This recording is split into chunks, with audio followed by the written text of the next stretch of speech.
Hello divine beings.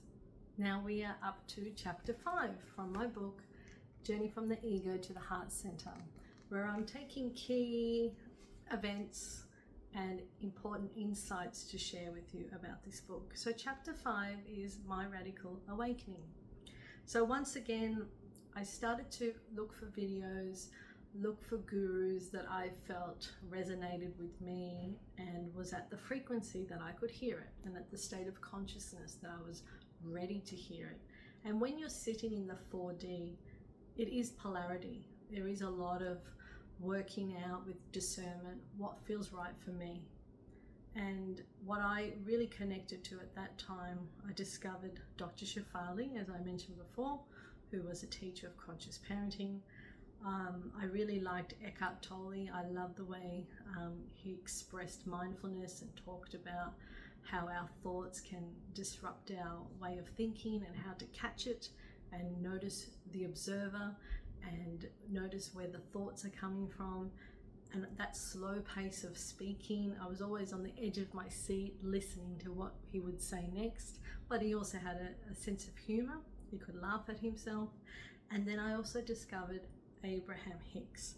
And I talk about Abraham Hicks as the best way to describe it, it's actually a woman, Esther Hicks, and she channels, so she sort of taps into the collective consciousness and brings that message, comes through her as a vessel, and then she speaks it out. And so Abraham is the collective, that consciousness in the field.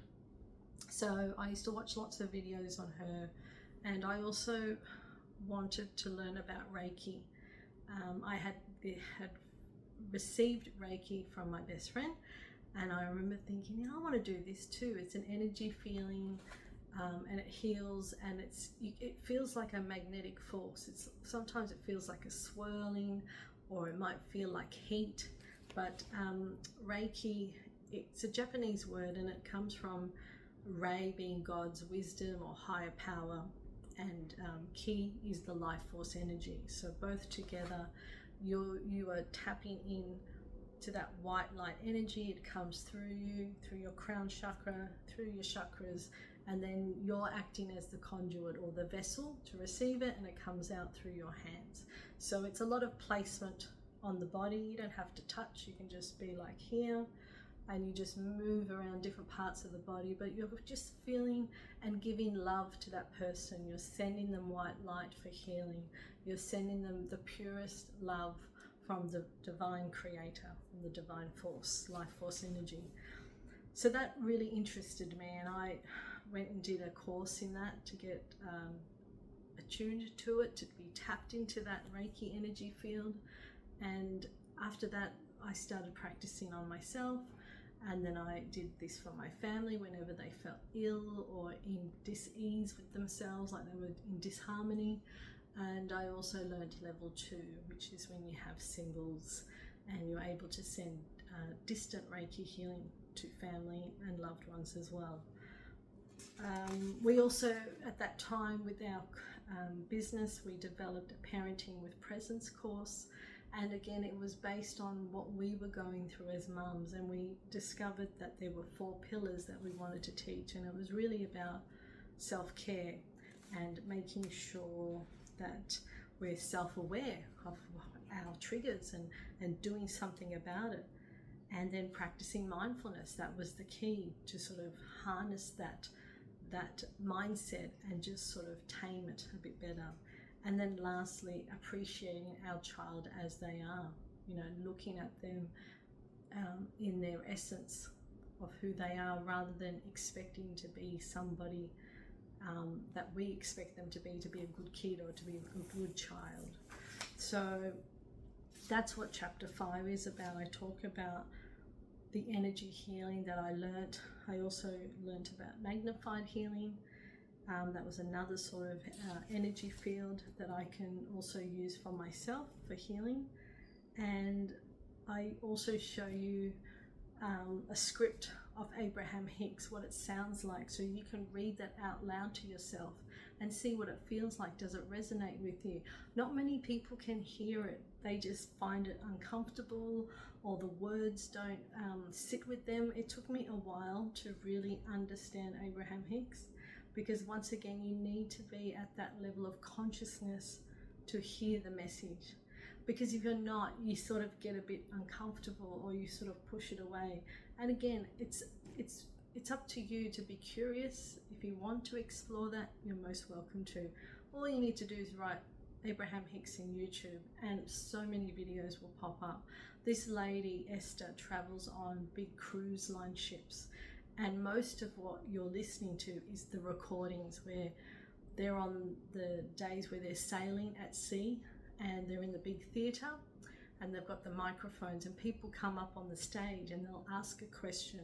Abraham Hicks, how do I manage my feelings around this?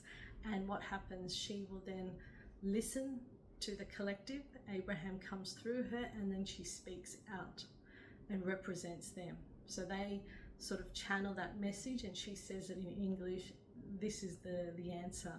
So she talks a lot about source being SOURCE, so it's a source of energy, it's a divine creator. Some people call it God, but she refers to it as source energy. She talks about tapping into the vortex, so everything is an energy field, learning to manifest, learning to ask, you shall receive, be grateful, and ask again. Like it's available, it's limitless. There's no ceiling to what you can have and what you can receive.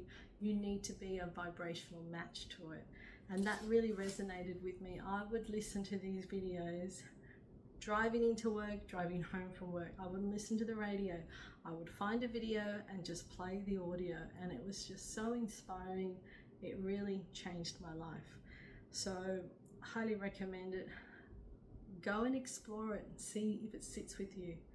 But I do finish off the chapter saying that self-care practice is so important, because once you commit to yourself to make time for yourself every morning, you actually then start to set the tone for the rest of the day. If you get up feeling rushed and you've got to click the alarm and you've got to make a coffee and check your emails and out the door, your whole pace of the day will be like that.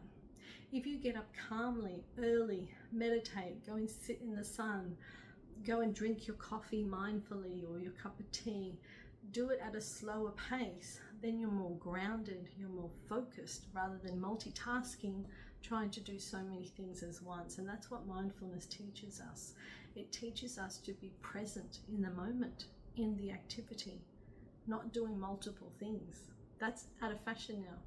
Mindfulness is better for the brain. It helps it to focus on the activity, and it doesn't make the cortisol, the stress hormones, rise up too much. It just keeps you steady, and you focus on your breath whenever you feel a bit of anxiety.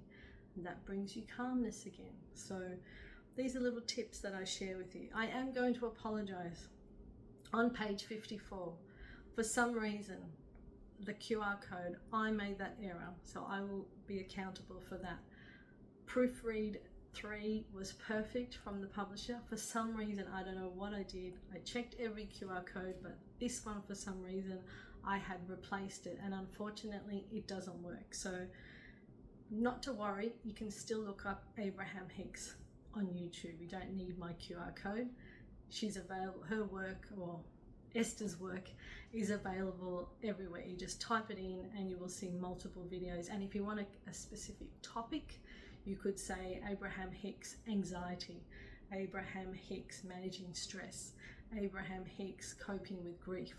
There will be a topic for everything you could possibly think about. So that is chapter 4, from Journey from the Ego to the Heart Center. It's available now to order it as it comes out officially on the 27th of March. And that's my summary, chapter 5, My Radical Awakening. Bye for now.